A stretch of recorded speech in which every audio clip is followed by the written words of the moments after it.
예, 우리가 그런 말을 합니다. 부모가 죽으면 산에 묻지만 자식이 죽으면 가슴에 묻는다 라고 하는 그런 말이 있습니다. 그만큼 부모가 돌아가셨을 때보다 자녀가 죽었을 때 슬픔이 더 크다라고 하는 그런 말씀입니다.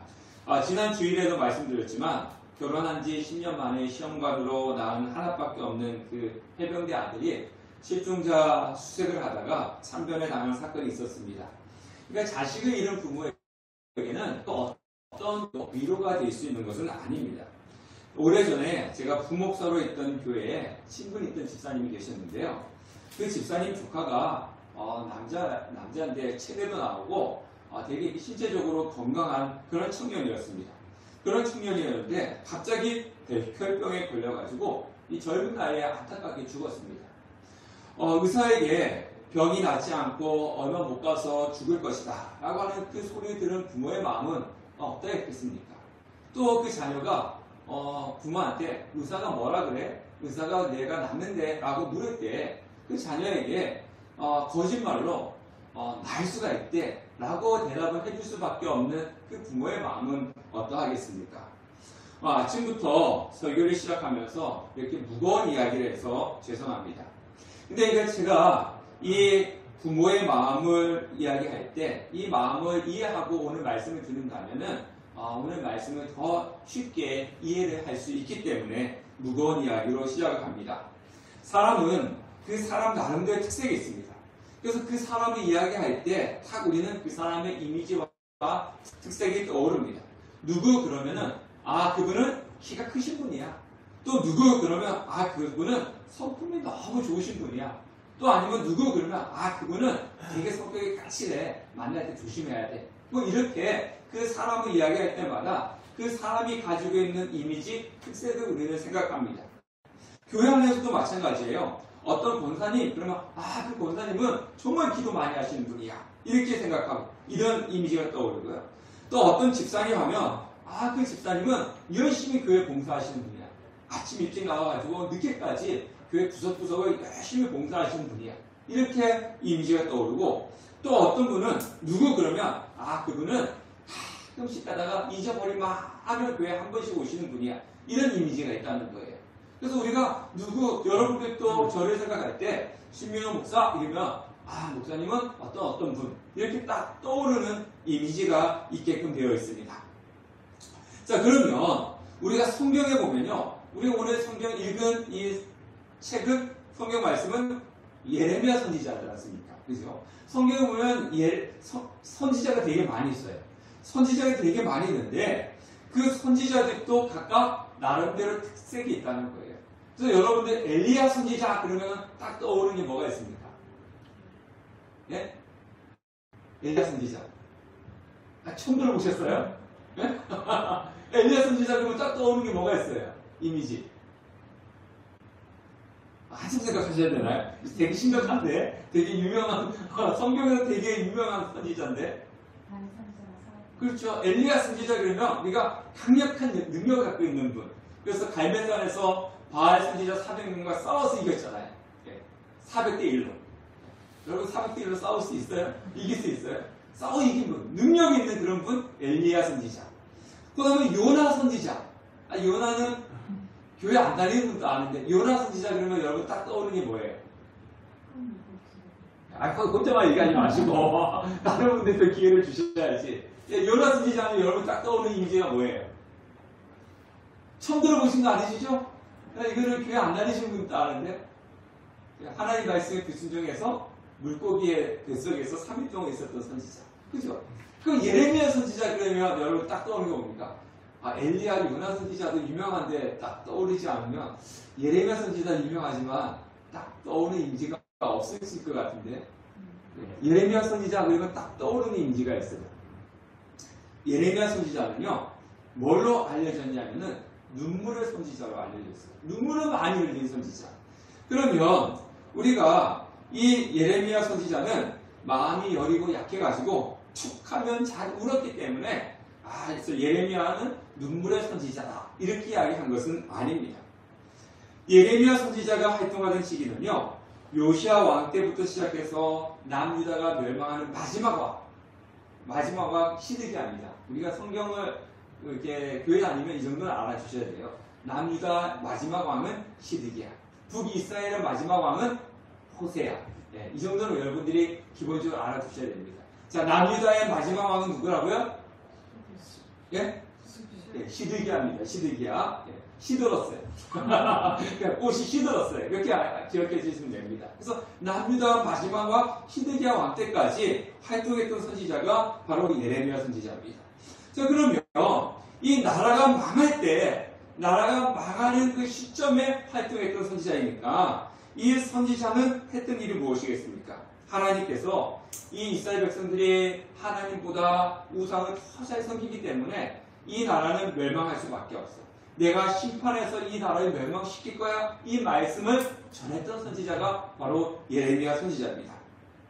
심지어 금요 성령 집회 때 말씀처럼 하나님께서 예레미야 선지자에게 뭐라까지 얘기했냐면요. 너 저 이스라엘 백성들을 위해서 기도하지 마. 기도할 필요 없어. 내가 저들을 멸망시킬 거야. 그러니까 너 이스라엘 백성들을 위해서 용서해달라고, 축복해달라고, 이 땅을 멸망시키지 말라고 기도하지 마. 이렇게까지 하나님께서 말씀을 하셨어요. 자, 기도하지 마라. 기도조차 하지 마라. 이건 뭐예요? 저주입니다. 저주. 제가 여러분을 위해서 기도하고 있는데 하나님께서 너희 그 성도 위해서 기도하지 마. 이렇게 얘기하는 거와 똑같은 거예요. 그런 소리를 지금 하나님께서 예레미야 선지자에게 했다는 겁니다. 그러니까 앞으로 이 나라가 멸망할 것이라는 사실을 알고 있는 예레미야는 기분이 좋았겠어요? 나빴겠어요? 예, 나쁘고 슬프죠. 그러니까 너무나 안타까워가지고 눈물을 흘리면서 기도할 수밖에 없었습니다. 그래서 눈물의 선지자라고 그렇게 이야기하는 거예요. 선지자는 하나님의 말씀을 전하는 사람입니다. 그러니까 하나님께서 선지자에게 이렇게 말씀하시면 들은 말씀 그대로 전하는 사람이 선지자예요. 그래도 선지자도 사람이지 않습니까? 사람이기 때문에 좋은 이야기를 해주고 싶죠. 예, 좋은 이야기를 해주고 싶죠. 축복의 말씀을 전하고 싶지 누가 징벌의 이야기를 하고 싶은 사람이 어디에 있겠습니까? 그렇지 않아요? 여러분들 주위에 있는 사람들한테 가가지고 야, 저주의 이야기를 하고 싶어요? 아니면 축복의 좋은 이야기를 해주고 싶어요? 좋은 이야기를 해주고 싶은 거죠. 선지자도 사람이기 때문에 백성들에 가가지고 좋은 이야기를 해주고 싶은 거예요. 그래서 예레미야서를 읽어보면요. 이 예레미야 선지자가 하나님 앞에 말씀을 듣습니다. 어떤 말씀을 듣냐면 너희들 죄 지었잖아. 너희들 죄악이 많잖아. 그걸 회개해. 회개하지 않으면 하나님께서 징벌을 내릴 거야. 이것이 이제 하나님께서 예레미야 선지자에게 주신 말씀이었어요. 그래서 하나님께서 주신 말씀을 가지고 예레미야 선지자가 이스라엘 백성들에게 말씀을 전하니까 이 이스라엘 백성들의 반응이 어떻겠습니까? 아유, 하나님 말씀 전해주셔서 감사합니다. 이렇게 호의적이었을까요? 네? 아닙니다. 선지자가 하나님의 말씀을 전할 때 자신들의 잘못을 뉘우치고 회개하고 돌아온 것이 아니라 오히려 어떻게 했냐면요. 감옥에 집어넣었어요.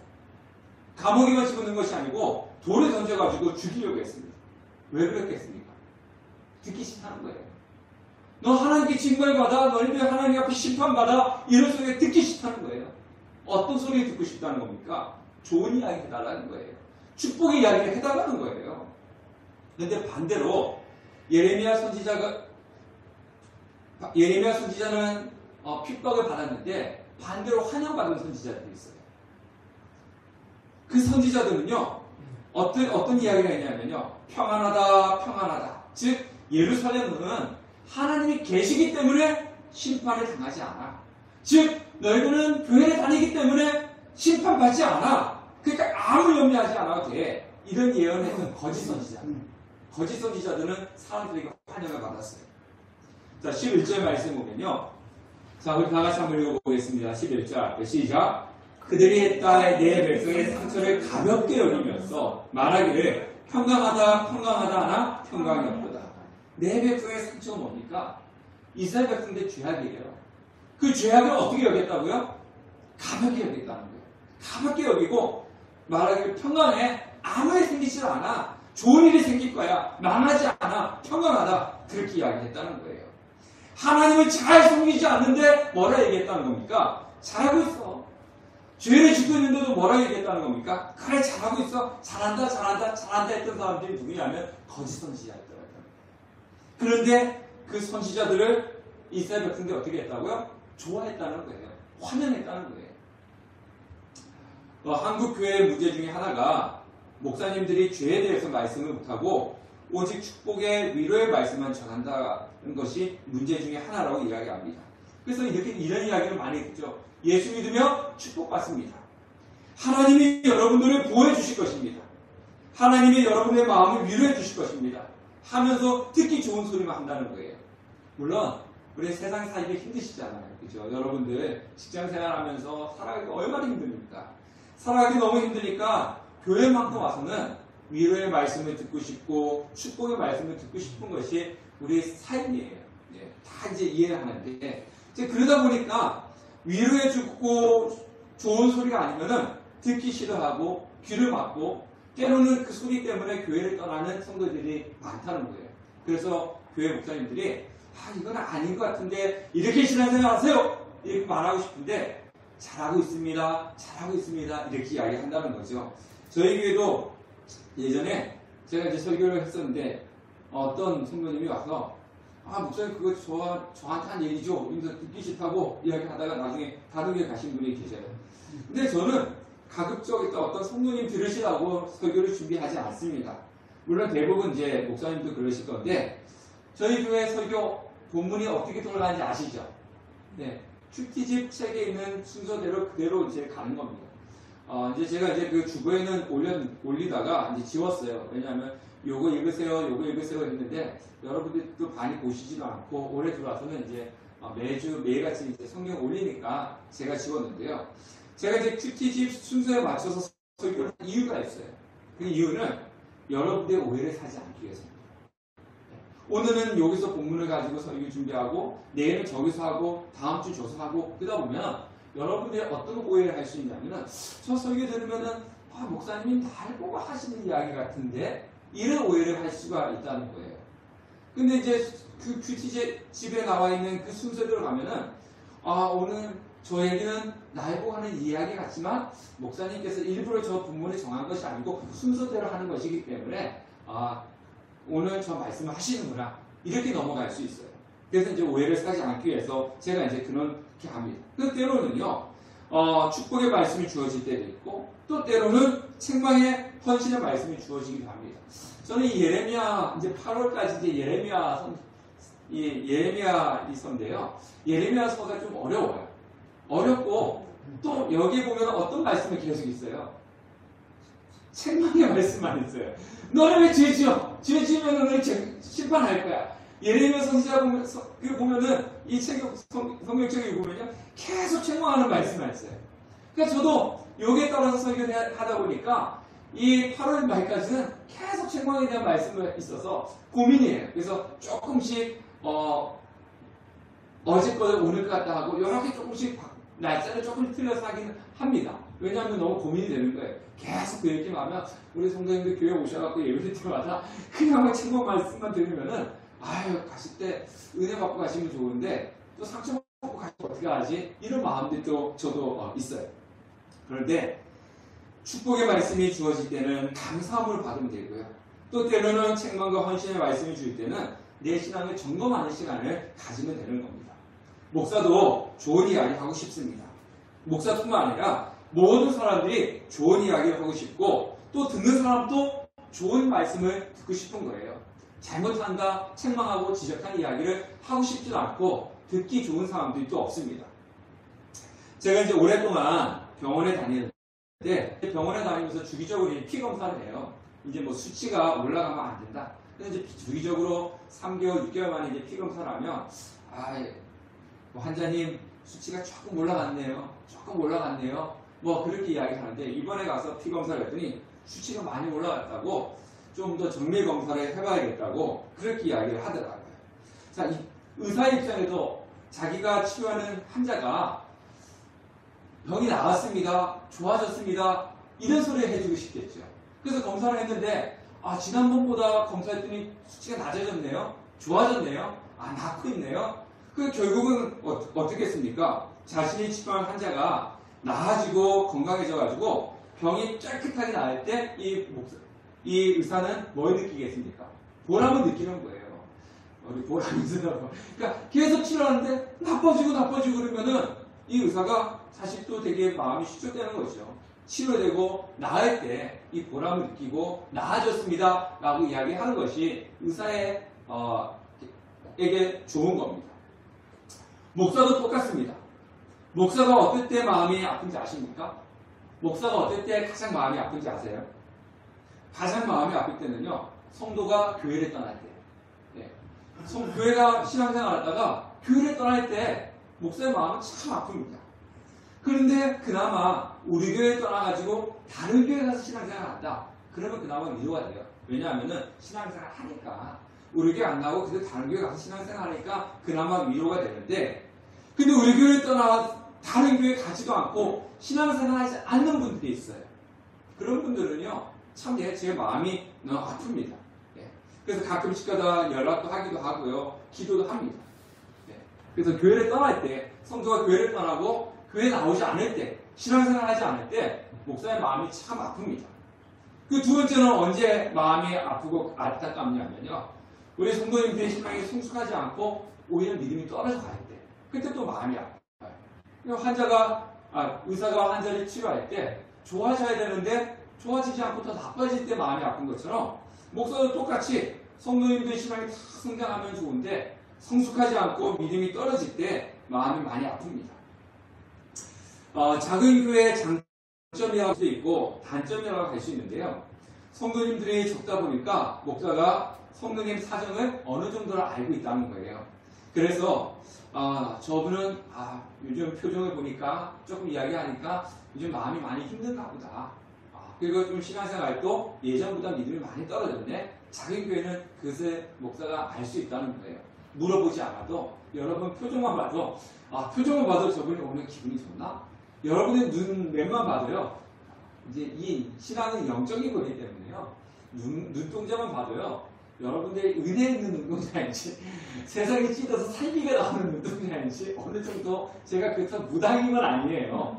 근데 영적인 것이기 때문에 느껴질 수가 있어요. 그래서 눈명을 딱 보면 요즘 저분이 신앙적으로 많이 힘들구나, 그러면서 알 수가 있어요. 제가 표현을 하지 않아도. 네. 저도 이제 큰 교회에 있어 봤는데요. 큰 교회는 성도님들이 많으니까 일일이 다 저분이 신앙이 요즘 어떤지, 믿음 생활이 어떤지, 아니면 삶이 어떤지 큰 교회는 잘 알 수가 없어요. 그리고 안다 하더라도 일일이 세세하게 신경을 써줄 수가 없습니다. 네. 근데 작은 교회는 성도님들이 몇 분 되지 않으니까 조언도 해주기도 하고 또 때로는 만나기도 하고 세심하게 기도도 할 수가 있는 겁니다. 그것이 이제 작은 교회의 장점인 것 같아요.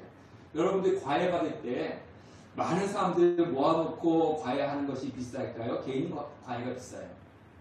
개인 과외가 비싼 거예요. 여러분들은 저한테 지금 뭐 하고 있는 거예요? 개인 과외 받는 거예요. 신앙이 개인 과외 받는 거예요. 물론 어떤 분들은요, 이것이 부담된다고 하시는 분이 있어요. 그냥 나는 목사님이 몰라줬으면 좋겠다. 왔다 가는지 어떻게 신앙생활 하는지 신경 안 쓰고 그냥 가만히 놔줬으면 좋겠다. 사람들 속에서 눈에 띄지 않는 한 사람이 되었으면 좋겠다. 이렇게 신앙생활하는 분들도 있어요. 그런 분들은 작은 교회가 힘든 거죠. 네, 힘든 겁니다. 어찌되었든지 간에 저는 작년부터 예레미야 선지자처럼 교회와 여러분들이 볼 때 참 안타까운 마음을 가지고 기도하고 있습니다. 지금 예레미야 선지자가 눈물의 선지자라고 하는 것은 이런 이유에 있는 거예요. 18절 말씀을 읽어보도록 하겠습니다. 18절 다 같이 읽겠습니다. 시작. 슬프다 나의 근심이여 어떻게 위로를 받을 수 있을까? 내 마음이 간절하다. 네, 한 번만 더 읽어보겠습니다. 시작. 슬프다 나의 근심이여 어떻게 위로를 받을 수 있을까? 내 마음이 병들었다. 지금 예레미야 선지자가 뭐라 얘기하고 있습니까? 위로를 받을 수 있을까? 위로받고 싶다는 거예요. 네, 지금 예레미야 선지자가 위로를 받고 싶은데 그 위로를 받고 싶은 이유가 뭐냐면은 마음이 병들었다는 거예요.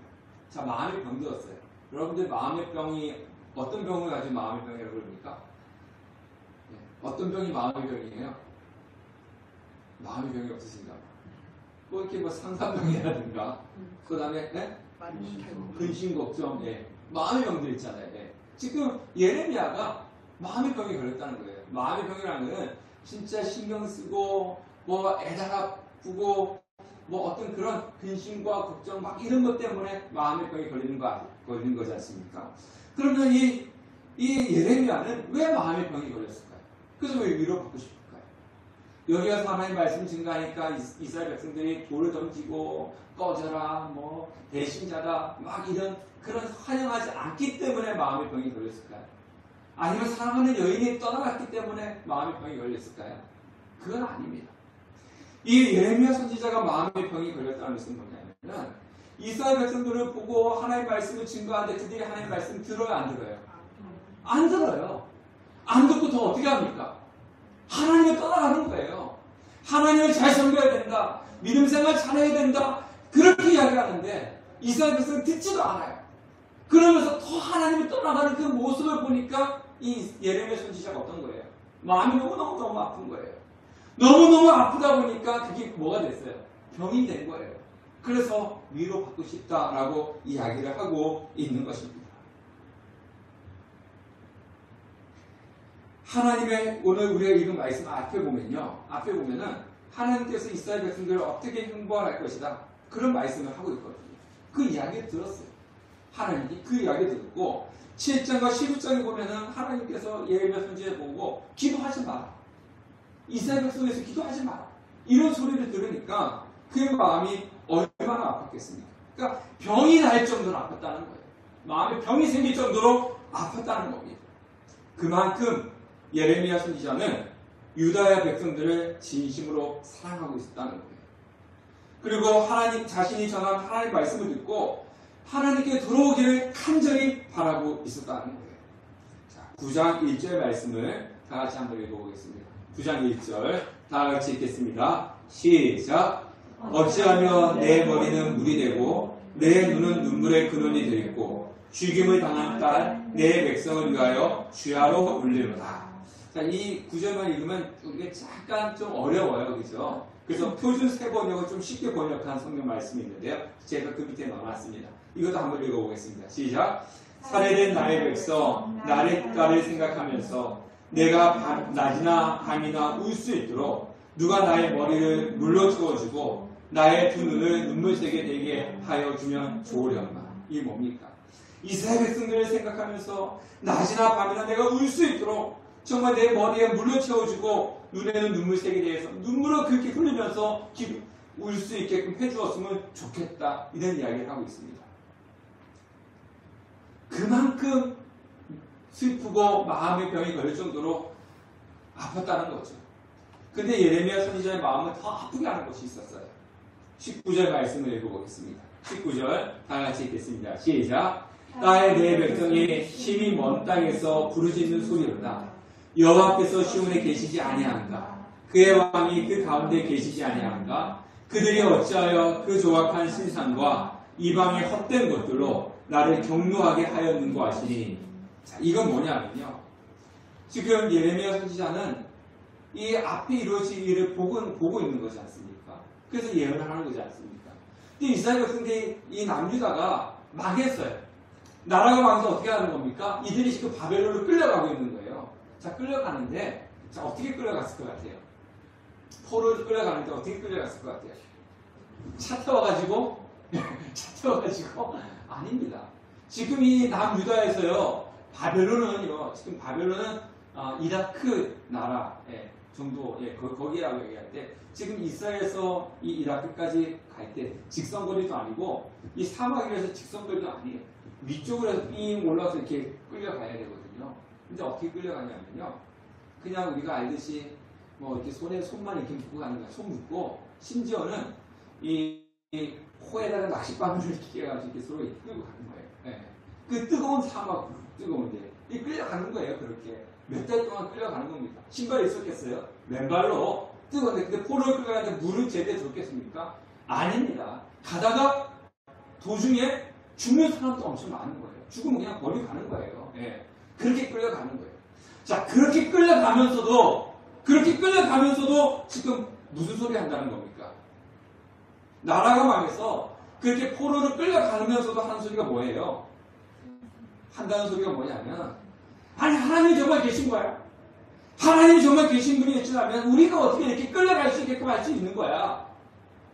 하나님께 원망한다는 거예요.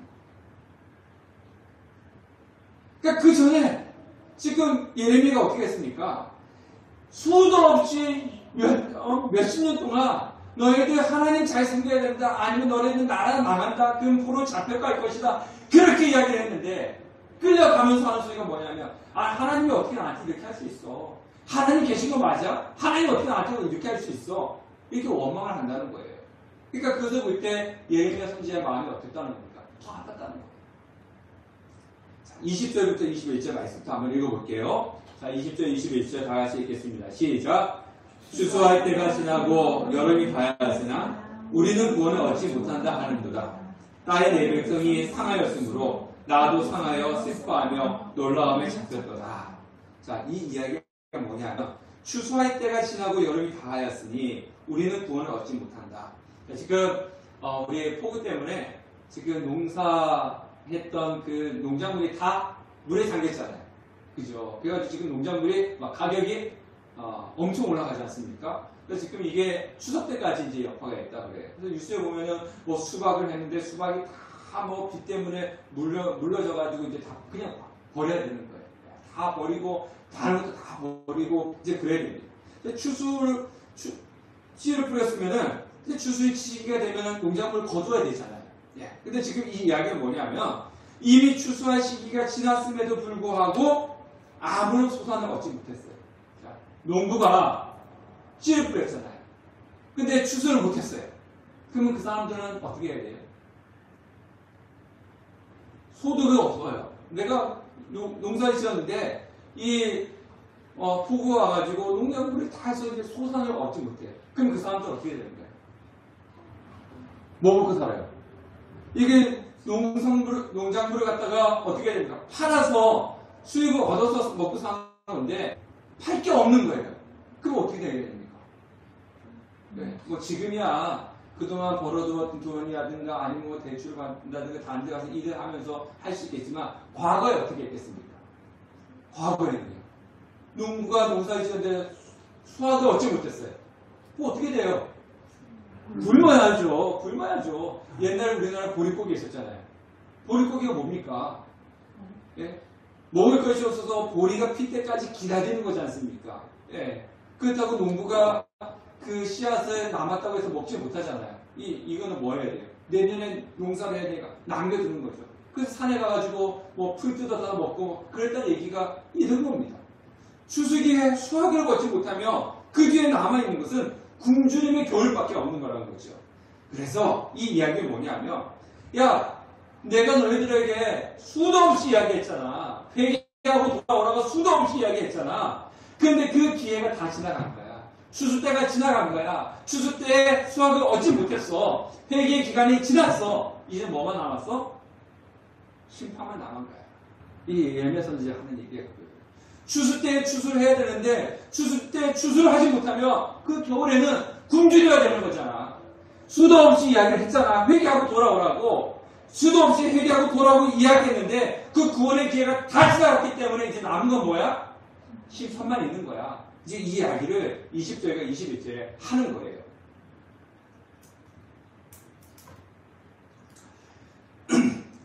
자, 우리 앞에 보시기 바라겠습니다. 그러면 예레미야가 이렇게 눈물을 흘린 거는 정말 선지자이기 때문에 이런 마음, 귀한 마음을 가지고 눈물을 흘린 거는 맞습니다. 그런데요, 우리가 여기서 알 수 있는 것은 뭐냐면 예레미야 눈물은 곧 누구의 눈물인 겁니까? 하나님의 눈물이에요. 하나님의 눈물. 이 예레미야가 그 이스라엘 백성들을 보면서 정말 눈물을 흘렸던, 아파했던 것처럼 하나님께서 이스라엘 백성들을 보시면서 아파하면서 흘린 눈물이라는 겁니다.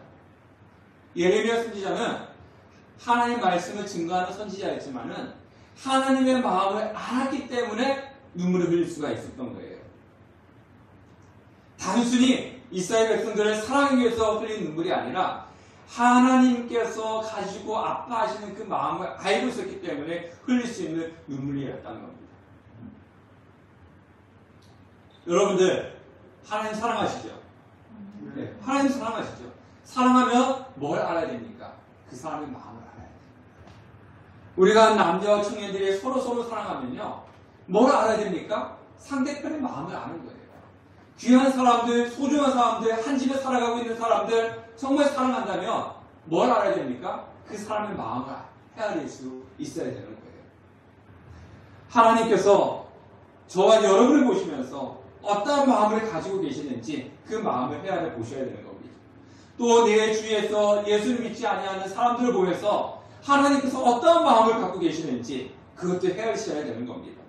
또한 하나님께서 이 몸된 교회를 보면서 이 함께하는 교회를 보면서 어떤 마음을 가지고 바라보고 계시는지 그것도 헤아려 보셔야 되는 겁니다. 효자는 어떤 사람이 효자입니까? 부모의 마음을 헤아리는 사람이 효자예요. 돈을 갖다 주고 물건을 사다 주고 이것이 효자가 아니라 부모의 마음이 어떠한지 그 마음을 헤아리는 사람이 바로 효자인 것입니다. 그렇듯이 정말로 하나님을 사랑한다며 하나님을 섬긴다면 하나님께서 나를 보시면서 어떤 마음을 갖고 계실까? 이 주위에 있는 사람들을 보면서 이 교회를 바라보면서 성도님들을 바라보면서 하나님께서 어떤 마음을 가지고 계시는가? 그 마음을 헤아려 수 있어야 되는 것입니다. 예레미야 선지자는 바로 하나님의 마음을 알았기 때문에 자신의 마음이 병이 날 정도로 눈물을 흘리며 기도할 수밖에 없었던 것입니다. 자, 그런데요. 중요한 것은 예레미야 선지자가 눈물을 흘리면서 기도했던 것이 결코 헛되지 않았다는 거예요. 예레미야 예언대로 이스라엘 백성들 남유다는 망했어요. 근데 그거 끝나지 않았어요. 예레미야는 계속 그 백성들 위해서 기도했어요. 그랬더니 끌려갔는데 신앙을 지키고 있는 남은 자들이 있었다는 거죠. 가면서 하나님께 원망하고 하나님을 제대로 섬기지 않는 사람들도 있었지만 하나님을 위해서 기도하는 사람도 있었다는 거예요. 대표적인 사람이 누굽니까? 포로에 끌려갔던 사람들 중에 대표적인 사람이 다니엘입니다. 다니엘은 포로로 끌려가서 거기에 있었던 사람이에요. 예레미야 선지자의 눈물에 기도가 있었기 때문에 포로를 끌려가면서도 믿음을 지켰던 다니엘과 새 친구 같은 사람들이 있었던 거예요. 그리고 그 기도 때문에 어떻게 됐습니까? 포로를 끌려가서 영원히 멸망한 것이 아니라 70년 뒤에 다시금 돌아올 수가 있었던 것입니다. 하나님의 마음을 알고 하나님의 마음을 알아서 내 자신을 위해서 우리 함께 예배드리고 있는 성도를 위해서 주님의 몸된 교회를 위해서 예레미야 선지자처럼 눈물 흘리면서 기도할 때 그 기도가 때로는 당장 이루어지지 않을 수 있지만 그러나 결국은 예레미야의 눈물의 기도가 이스라엘 백성들의 남은 자 다니엘과 새 친구와 같이 하나님을 잘 섬기는 사람이 남아있고 다시금 70년이 포로로 귀환해서 오는 회복의 역사가 나타나는 것처럼 하나님의 마음을 알고 우리가 기도하는 그 작은 기도가 큰 하나님의 놀라운 역사를 나타나게끔 되어 있다는 것입니다. 그래서 예레미야 선지자처럼 하나님의 마음을 알고 정말 눈물 흘려 기도하는 그래서 기도의 열매가 맺혀지는 우리 함께하는 교회 성도님 되시기를 주님의 이름으로 축원합니다.